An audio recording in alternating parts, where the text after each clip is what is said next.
You're messaging someone late at night, and the connection feels singular. In this moment, you feel like the sole focus of their universe.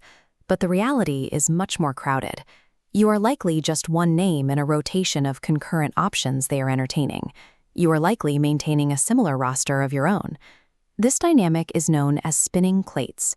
It references the circus act where performers keep multiple plates balancing on poles through constant, frantic attention.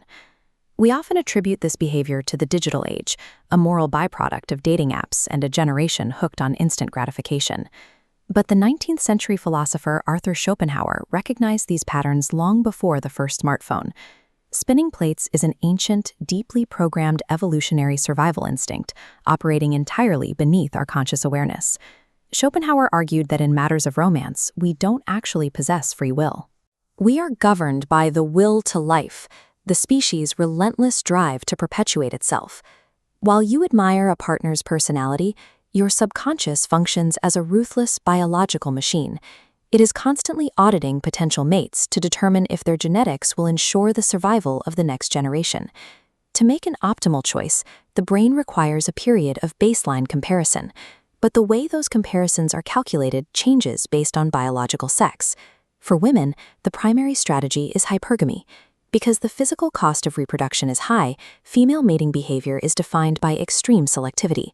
A massive candidate pool is filtered down to a single point. The subconscious algorithm searches for the highest value combination of genetics, resources, and security. This creates monkey branching. The goal is to secure a grip on a superior option before letting go. This dual retention functions as an instinctual search for evolutionary security rather than a conscious choice. By maintaining a high barrier to entry, this filter guarantees that the species improves with every passing generation. For the female biological imperative, keeping options open is a mandate designed to ensure the highest quality offspring possible.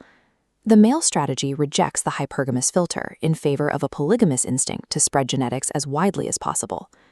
The massive volume of male demand is bottlenecked by the restrictive female filter, creating a severe structural asymmetry.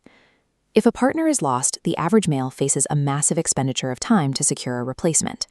This massive delay generates a scarcity mentality. The fear of being left without a genetic lineage forces men to maintain multiple backups simultaneously. While women spin plates to find the best candidate, men spin them as a defensive reflex against biological invisibility. The male fear of scarcity and the female drive for perfection are simply two sides of Schopenhauer's primal will to life. Recognizing these behaviors as biological mandates removes the burden of personal guilt.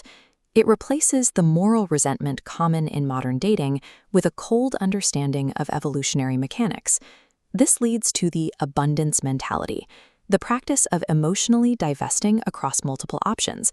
It acts as a buffer against the psychological collapse that occurs when a romantic prospect disappears. Today, we are now able to map the invisible evolutionary algorithms that have always secretly dictated our romantic choices. By understanding these internal programs, you can move past the feeling of being a victim of modern behavior and navigate the landscape with intentionality.